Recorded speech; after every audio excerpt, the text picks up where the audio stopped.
салом алайкум бинандагони гиромӣ. Нашри навбатии барномаи иттилоотии ахборро мустақиман манзуратон мегардонем. Дар студия бо шумо Сулҳия Азимӣ. 28 июн президенти Федератсияи Русия муҳтарам Владимир Путин бо сафари корӣ ба Тоҷикистон ташриф оварданд. Мулоқоти хосаи президенти Ҷумҳурии Тоҷикистон муҳтарам Эмомалӣ Раҳмон бо президенти Федератсияи Россия дар Қасри Миллат баргузор гардид. Ҷонибҳо бо изҳори қаноатмандӣ тамоюли мусбати рушди муносибатҳои ду кишварро дар тӯли 30 соли пас аз истиқрори робитаҳои дипломатии сипаришуда қайд намуданд. Сарони давлатҳо ба сатҳи ҳамкории ҷонибҳо дар соҳаҳои фарҳангию гуманитарӣ, бахусус дар бахшҳои маориф, илм, фарҳанг ва тандурустӣ баҳои баланд доданд. Гузориш дар ин хусус.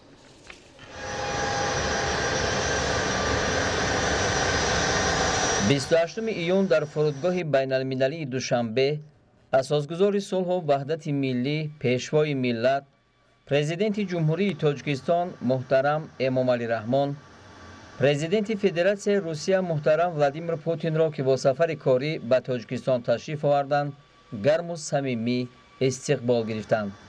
ба хотири пазироии сатҳи баланди меҳмони олиқадр, фурудгоҳи байналмилалии Душанбе бо парчамҳои давлатии ҳарду кишвар оро ёфта буд.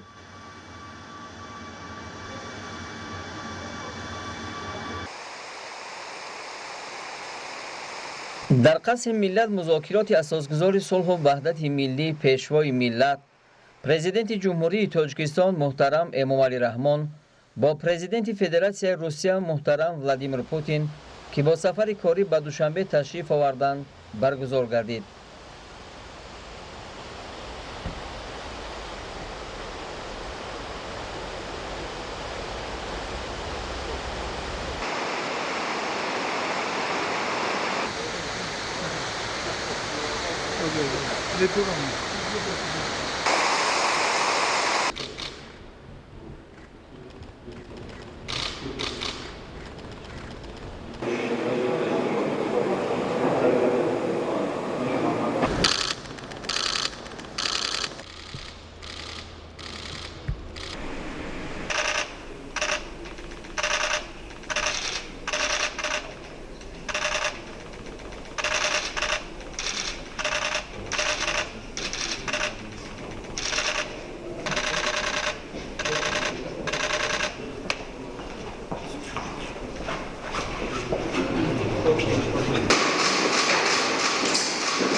зимни мулоқот сарони ду давлат вазъи кунунӣ ва дурнамои тамоми маҷмӯи шарикии стратегӣ ва муносибатҳои ҳампаймонии Тоҷикистону Русияро мавриди баррасӣ қарор доданд.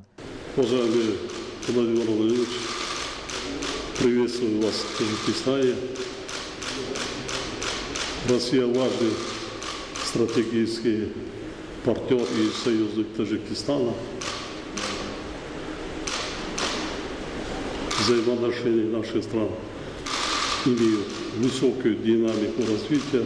Российская Федерация остается нашим ведущим торгово-экономическим партнером. За 5 месяцев текущего года взаимный товарооборот вырос почти на 50%. Активно развивается взаимодействие между регионами. С сегодняшнего дня более 80 регионов России имеют деловые и другие связи с Таджикистаном. На очень высоком уровне находится культурно-гуманитарное сотрудничество. В Таджикистане успешно завершается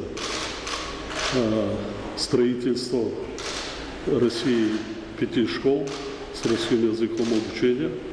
Особенно хотел бы отметить тесное сотрудничество наших стран в области безопасности. Готов обсудить с вами состояние и перспективы наших отношений, также международные и региональные вопросы, с акцентом на ситуацию в Афганистане. Еще раз добро пожаловать, уважаемый Владимир Владимирович, и очень рад видеть вас в городе Душанбе. Спасибо большое, уважаемый Эмомалӣ Шарипович. Благодарю вас за приглашение. Мы встречаемся сегодня в соответствии с нашими договоренностями. Эта встреча должна была бы состояться и раньше, но вот, к сожалению, пандемийные эти условия вводили все свои ограничения. Сейчас ситуация вроде становится получше, поэтому, как и договаривались во время наших предыдущих встреч, вот сегодня проводим очередное мероприятие двустороннее в столице Таджикистана. Я очень рад быть на дружеской земле нашего союзника в этом регионе мира. Но прежде чем начать беседу, хочу вас от души поздравить и вас, и всех таджикистанцев с национальным праздником, который вчера, по-моему, отмечали, да? День народного единства, национального согласия. И хочу пожелать от души всего самого доброго всему Таджикистану, вам, как главе государства, и всему народу Таджикистана. Действительно, наши отношения носят очень глубокий, доверительный характер, союзнический. Мы работаем по всем направлениям, активно причем. Вы отметили хорошую динамику в сфере торгово-экономических связей. Действительно, и за прошлый год, и за первые 3-4 месяца текущего года мы демонстрируем, по сути дела, рекордные темпы роста товарооборота. Вы знаете, что мы ввели максимально благоприятный режим, и вы все время поднимаете эти вопросы при наших личных встречах для граждан Таджикистана, работающих в России. И на сегодняшний день можно констатировать, что эти люди вносят существенный вклад в развитие экономики нашей страны и являются таким мостом, человеческим мостом дружбы между Россией и Таджикистаном. Разумеется, вопросы безопасности и в рамках ОДКБ, и в рамках наших двусторонних отношений, региональном смысле этого слова, должны быть и будут, конечно, в центре нашего внимания. Я вас проинформирую по тем вопросам, которые представляют наибольший интерес для России и являются очень чувствительными. Вы хорошо знаете об этом. Со своей стороны буду рад услышать ваше мнение и заинтересован в этом по поводу того, как развиваются отношения в соседнем государстве, в Афганистане. Вы знаете, что мы все делаем для того, чтобы ситуация в этой стране нормализовалась. Пытаемся выстраивать отношения с теми политическими силами, которые контролируют ситуацию. Но исходим из того, что все этнические группы, представленные в Афганистане, как это и звучало раньше, должны принимать полноценное участие в управлении страной. Вот в этом ключе мы и будем продолжать работать. У нас контакты есть со всеми политическими силами в этой стране. Недавно была представительная делегация Афганистана в Петербурге на Петербургском международном экономическом форуме. Но вам отсюда, конечно, виднее, что происходит в стране и что нужно сделать для того, чтобы ситуация в этом регионе, в зоне нашей совместной ответственности, была стабильной и не угрожала бы никому, никаким соседним странам, шла на пользу, в том числе и национальному народу Афганистана. У нас очень много вопросов, и я рад возможности сегодня. Большое спасибо. Спасибо. ҷонибҳо бо изҳори қанватмандии тамоюли мусбати рушди муносибатҳои ду кишварро дар тӯли 30 соли пас аз истиқрори робитаҳои дипломатӣ сипаришуда қайд намуданд. ҳамзамон аҳамияти нигоҳ доштани муколамаи сиёсии мунтазаму эътимодбахш, ҳамчунин робитаҳо дар сатҳҳои олӣ ва баланд таъкид гардид. суръати баланди рушди ҳамкориҳои тиҷоратию иқтисодӣ, ҳамчунин робитаҳои байниминтақавӣ дар соҳаҳои тиҷорату иқтисод, фарҳангию гуманитарӣ ва дигар самтҳо, ҳамчунин ҳамкорӣ дар соҳаи муҳоҷирати меҳнатӣ бо қаноатмандӣ зикр карда шуд. дар ин зимн президентҳо қайд карданд, ки ҳаҷми тиҷорати байни ҷонибҳо дар 5 моҳи соли ҷорӣ нисбат ба ҳамин давраи соли гузашта 46.2% афзоиш ёфтааст. Федератсияи Русия дар сохтори савдои хориҷии Тоҷикистон мавқеи пешсафро ишғол мекунад. чунончи соли гузашта афзоиши гардиши мол миёни ду кишвар 39%-ро ташкил дод. ҷонибҳо ҷиҳати идомаи кори муштарак барои боз ҳам густариш додани робитаҳои тиҷоратию иқтисодӣ дар заминаи судманд ба мувофиқа расиданд дар робита ба ин ба масъалаҳои омодагӣ ба форуми сармаягузорӣ ки қарор аст дар моҳи сентябри соли ҷорӣ дар шаҳри Душанбе баргузор шавад, таваҷҷӯҳи махсус зоҳир карда шуд. Сарони давлатҳо ба сатҳи ҳамкории ҷонибҳо дар соҳаҳои фарҳангӣ ва гуманитарӣ, бахусус дар бахшҳои маориф, илм, фарҳанг ва тандурустӣ баҳои баланд доданд. зикр карда шуд, ки дар Тоҷикистон барои нигоҳдорӣ ва рушди забону фарҳанги русӣ, инчунин фазои таълимии русӣ корҳои зиёде анҷом дода мешаванд. қобили зикр аст, ки дар Тоҷикистон сохтмони 5 мактаб бо таълими забони русӣ аз ҷониби Русия бо муваффақият анҷом дода мешавад. дар назар аст, ки онҳо то 1 сентябр ба истифода дода шаванд. сарони Тоҷикистон ва Русия бо назардошти ниёзҳои воқеии имрӯза вусат бахшидан ба ҳамкориҳои амалии минбаъдаро дар бахшҳои фарҳангӣ ва гуманитарии ду кишвар зарур донистанд. зимни мулоқот ба рушди вазъият дар Афғонистон ва вазъ дар марзи Тоҷикистону Афғонистон таваҷҷӯҳи хоса зоҳир шуд. дар ин замина муҳтарам Эмомалӣ Раҳмон ва муҳтарам Владимир Путин масоили густариши ҳамкорӣ дар заминаи амният, аз ҷумла дар бахшҳои ҳамкориҳои низомию фаннӣ ва мудофиавӣ, бахусус дар қисмати таҷдиди иқтидори қувваҳои мусаллаҳи Ҷумҳурии Тоҷикистон ва таҳкими ҳифзи сарҳадоти байни Тоҷикистон ва Афғонистонро баррасӣ карданд. дар мулоқот оид бар дигар масъалаҳои мубрами рӯзномаи байналмилалӣ ва минтақавӣ табодули ҳамаҷонибаи афкор сурат гирифт. дар бораи идомаи ҳамкориҳои мунтазам аз рӯи масъалаҳои дар боло зикршуда дар сатҳҳои гуногун ҷонибҳо ба мувофиқа расиданд. идомаи ахбор. бо мақсади расидан ба яке аз ҳадафҳои стратегӣ саноатикунонӣ бо суръати мамлакат дар ноҳияи мурғоби вилояти мухтори кӯҳистони Бадахшон, коргоҳи дузандагии Салтанат бо 20 ҷойи корӣ аз ҳисоби сокини маҳаллӣ ба фаъолият оғоз намуд.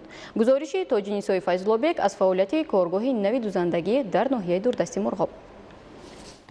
ноҳияи баландкӯҳи Мурғоб дар замони соҳибистиқлолии Ҷумҳурии Тоҷикистон дар заминаи сиясати созандаву бунёдкоронаи асосгузори сулҳу ваҳдати миллӣ пешвои миллат Президенти Ҷумҳурии Тоҷикистон муҳтарам Эмомалӣ Раҳмон рушди бесобиқа намуда дастовардҳо дар тамоми самтҳо мушоҳида мегардад. дар асоси эълон гардидани солҳои 2022-2026 ҳамчун солҳои рушди саноат дар Ҷумҳурии Тоҷикистон таҳти супориши бевоситаи Президенти Ҷумҳурии Тоҷикистон муҳтарам Эмомалӣ Раҳмон дар ҷамоати деҳоти Бердибаеви ноҳияи Мурғоб вилояти мухтори кӯҳистони Бадахшон сехи нави дузандагии Салтанат барои таъмини хонандагони муассисаҳои таълимии ҳудуди ноҳия бо либоси ягонаи мактабӣ мусоидат менамояд бунёд гардид. сехи нави дузандагии Салтанат дар ҷамоати деҳоти Бердибаеви ноҳияи Мурғоб дар заминаи дастуру супоришҳои пешвои муаззами миллат Президенти Ҷумҳурии Тоҷикистон муҳтарам Эмомалӣ Раҳмон барои таъмини аҳолии бешуғли ноҳия бо ҷойи кори доимӣ нигаронида шуда дар марҳилаи аввал 20 нафар сокини деҳот ба кор ҷалб гардиданд. таъсиси коргоҳи дузандагиро бонувони чирадасти ноҳияи Мурғоб тӯҳфаи арзишманди пешвои ватансози миллат Президенти Ҷумҳурии Тоҷикистон муҳтарам Эмомалӣ Раҳмон барои сокинони бешуғли ноҳия унвон менамоянд. қарори дахдори ҳукумати Ҷумҳурии Тоҷикистон барои рушди фаъолияти соҳибкории занон ва ба касбомӯзӣ ҷалб намудани онҳо ба таъсиси ҷойҳои нави корӣ ҳамасало занону бонувонро бо гранти президентӣ дастгирӣ менамояд. хушбахтона имрӯз дар ҷамоати хоҷо Бердибаев бо дастгирии ҳукумати Ҷумҳурии Тоҷикистон боз як сехи дузандагии Салтанат мавриди истифода қарор гирифт ва 20 нафар бонувон ва занони хонишинро бо ҷои кор таъмин карданд. бонувони бешуғли ноҳияи Мурғоби вилояти мухтори кӯҳистони Бадахшон аз таъсиси чунин коргоҳи хурди дузандагӣ дар маркази ноҳия изҳори хушнудӣ намуда баён намуданд, ки бунёди чунин коргоҳи истеҳсолӣ на танҳо ба ғанӣ гардондани буҷети оилавии занону ҷавондухтарони бешуғл, балки ба таъмини муассисаҳои таълимии ҳудуди ноҳия бо либоси ягонаи мактабӣ ва дигар либосҳои фармоишӣ нигаронида шудааст. ёдовар мешавем, ки дар ноҳияи Мурғоби вилояти мухтори кӯҳистони Бадахшон 13 муассисаи таълимӣ бо фарогирии 2500 нафар толибилм фаъолият дошта. солҳои пеш муассисаҳои таълимии ҳудуди ноҳияи Мурғоб либосҳои мактабиро аз дигар минтақаҳои Ҷумҳурии Тоҷикистон фармоиш мекарданд. ҳамакнун имконият даст дод, ки коргарони цехи дузандагӣ тибқи фармоиши шӯъбаи маорифи ноҳия либосҳои хушсифати мактабиро бо сатҳи баланд духта манзури хонандагон намоянд. сараввал миннатдори бепоёни худро ба асосгузории сулҳу ваҳдати миллӣ пешвои муаззами миллат Президенти Ҷумҳурии Тоҷикистон муҳтарам Эмомалӣ Раҳмон мерасонам, ки ҳамеша ғамхор ва таваҷҷӯҳи махсус ба ноҳияи баландкӯҳи Мурғоб доранд. имрӯз мо ин ғамхориҳоеро бари давлатро эҳсос карда истодаем, зеро пайваста ба солҳои рушди саноат ба ноҳияи дурдастарин будани мурғоб нигоҳ накарда пешвои муаззами миллат ба сеҳи дӯзандагие ки дар ҷамоати деҳоти Хоҷабердибаев кушода шуд, мошини дарздӯзии замонавӣ дастрас намуданд. бонавони ноҳияи мурғоб дар ҷавоб ба чунин ғамхорӣ пешвои муаззами миллат президенти ҷумҳурии Тоҷикистон муҳтарам Эмомалӣ Раҳмон бо азму ифтихори беандоза фаъолият дошта дар татбиқи ҳадафи муҳими миллӣ саноати кунонӣ бо сурати мамлакат ва 5 соли эълони рушди саноат дар кишвар аз худ ҳиссаи арзанда хоҳанд гузошт. яке аз омилҳои хуруҷи бемориҳои мавсимӣ гармии ҳаво ба шумор меравад. Аз ин рӯ риояи қоидаҳои беҳдоштӣ ва тибқи тавсияи табибон амал намудан муҳиму зарурӣ аст. гузориши Далери Бозор. дар фасли тобистон ҳарорати ҳаво якбора боло рафта он боиси ташвишу нороҳатии шаҳрвандон мегардад. дар рӯзҳои гармии ҳаво сокинон бештар ба кадом бемориҳо гирифтор мешаванд ва барои паст намудани шиддати он чӣ корҳоро анҷом додан зарур мебошад? яке аз бемориҳои мавсимие ки дар ҳамин фасли тобистон сар мезанад, ин бемории дарунравӣ мебошад. бемории шадиди рӯдаи меъда ки ҳангоми риоя накардан дар вақти истеъмоли ғизо, дар вақти нӯшидани нӯшокиҳои ташнашикан, риоя накардани қоидаҳои гигиени санитарӣ аз худ дарак медиҳад. ва инчунин барои ҳамин аз ин рӯ ба падарону модарон тавсия дода мешавад ки кӯдаконро зери назорат гиранд ва бинанд ки кӯдак ки онҳо бе шустани дастон, бе риояи қоидаҳои гигиению санитарӣ ғизо истеъмол накунад, ба қоидаҳо риоя кунад. Инчунин дар баробари кӯдакону пиронсолон ҳамзамон занони ҳомила ҳам ба гурӯҳи осебпазир дохил мешаванд. дар фасли гармо занони ҳомила ҳолати худро камтар нороҳат ҳис мекунанд. дар вақти гармо аз меъёр зиёд об менӯшанд ки ин на танҳо ба тифли дар батн буда, инчунин ба узвҳои гурдаю дили зани ҳомила низ осеб мерасонад. ҳангоми истифода бурдани кондитсионер ҳарорати онро бениҳоят зиёд паст накунанд ки ин ба миёндар, ба шамолхӯрӣ оварда мерасонад. дар сабаби ки ҳаво гарм ҳаст, хусусан кӯдакои нисбат ба бисёр ба обозӣ кардан шавқу ҳаваси калон доранд. бисёр ҳолатҳо ба ҳатто падару модарҳо фиреб карда худашон гурехта меран обозӣ мекунанд. ин бениҳоят барои хавфи калон аст. якум хайфаш он аст ки вақте ки аз об берун мебарад, таъсири офтоб, яъне офтоб чӣ каре ки мегӯянд одамро офтоб задааст, яъне ба ин бемори офтоб задан гирифтор мешавад. як. дуюм, ҷоворо обокилой ҳастанд. вақте ки обозӣ мекунанд, албатта каму бешам бошад ки об ба воситаи ё бинди ё даҳон ё гӯшт дар он ба меафтад. албатта он обо ба микробҳо ҳастанд. ин метавонад боиси касалиҳои шикамрав шавад, боиси касалиҳои дигар сироятӣ шаванд. аз ин лиҳоз мисол дар ҳамин гармӣ бояд падару модарҳо нисбати фарзандон бениҳоят бисёр эътибори сахт диҳанд ки мисол бепурсиши онҳо обозӣ ва нарай. истеъмоли ғизои солим яке аз роҳҳои пешгирӣ аз сироятёбии бемориҳои мавсимӣ ва сироятӣ мебошад. табибон нӯшидани оби ҷӯшонида ва шуста истеъмол намудани сабзавоту меваҷотро зарур мешуморанд. дар фасли тобистон нӯшидани обҳои газнок ва хӯрокҳои зудтайёри сарироҳӣ омили сирояти бемории мавсимӣ шуда метавонанд. инчунин тавсия дода мешавад ки аз обҳои ташнашикани газноки рангаи ширини бениҳоят сард дасткашӣ кунанд. онҳо ташнагиро намешикананд ва хӯрокҳои сарироҳӣ тезтайёр дар ин ҳарорати хеле баланд вайрон шуданаш мумкин, беҳтараш аз инҳо дасткашанд, аз онҳо истифода набаранд. шаҳрвандонро зарур аст ки дар рӯзҳои гарми тобистон бештар ба тавсияҳои табибону мутахассисон гӯш дода, худ ва атрофиёнашонро аз бемориҳои мавсимӣ ки аксарашон аз беэҳтиётӣ ё беаҳамиятӣ ба одамон сироят мекунанд ҳифз намоянд. зеро тавре фармуданд пешгирӣ аз табобат беҳтар аст. идомаи ахбор. дар шаҳри Хуҷанд дар баробари маблағҳои давлатӣ бо саҳму иқдоми соҳибкорон корҳои созандагӣ вусъат меёбад. бо иқдоми навбатии соҳибкорону ашхоси саховатпеша дар шаҳр иншооти нави варзишӣ сохта ба истифода дода шуд. гузориши хабарнигорони мо. бунёди муҷаҳҳазгардонии майдони варзишӣ ва майдони бозии кӯдакон дар шафати биноҳои баландошонаи микроноҳияи 18-уми кумитаи маҳаллаи Мевагул бо саҳму иқдоми сокини маҳалла Пайрав Шамсов ва бародарону аҳли оила сохта шуда ташаббуси неку арзандаи ашхоси ватандӯст саҳмгузорӣ дар ободонӣ мебошад. майдони варзишӣ бо тарҳи замонавӣ бунёд ва майдони бозии кӯдакону наврасон бо таҷҳизоту лавозимоти шуғлу бозӣ ва варзишию солимгардонӣ таъмину муҷаҳҳаз карда барои ба машқу мусобиқаҳои гуногуни варзишӣ ва тарбияи ҷисмонию солимгардонии кӯдакону наврасон дар ҳудуди ҳавлии биноҳои баландошона имконияту шароит фароҳам оварда шудааст. ба гурӯҳи кӯдакону наврасон варзишгарон ва кӯдакону наврасон ки дар чорабиниҳои варзишию тарбияи ҷисмонӣ фаъолона ширкат меварзанд тӯҳфаҳои мақомоти иҷроии ҳокимияти давлатии шаҳри Хуҷанд ва ашхоси саховатпеша тақдим гардид. дар мулоқот бо аҳли маҳалла таъкид ёфт ки мақомоти иҷроии ҳокимияти давлатии шаҳри Хуҷанд баҳри фароҳам овардани шароитҳо барои таълиму тарбия ва истироҳату фароғати кӯдакон тадбирҳои навбатиро амалӣ менамояд ва дар ҳар як маҳаллаи шаҳри Хуҷанд марказҳои фарҳангию фароғатӣ бунёду навсозӣ карда мешаванд.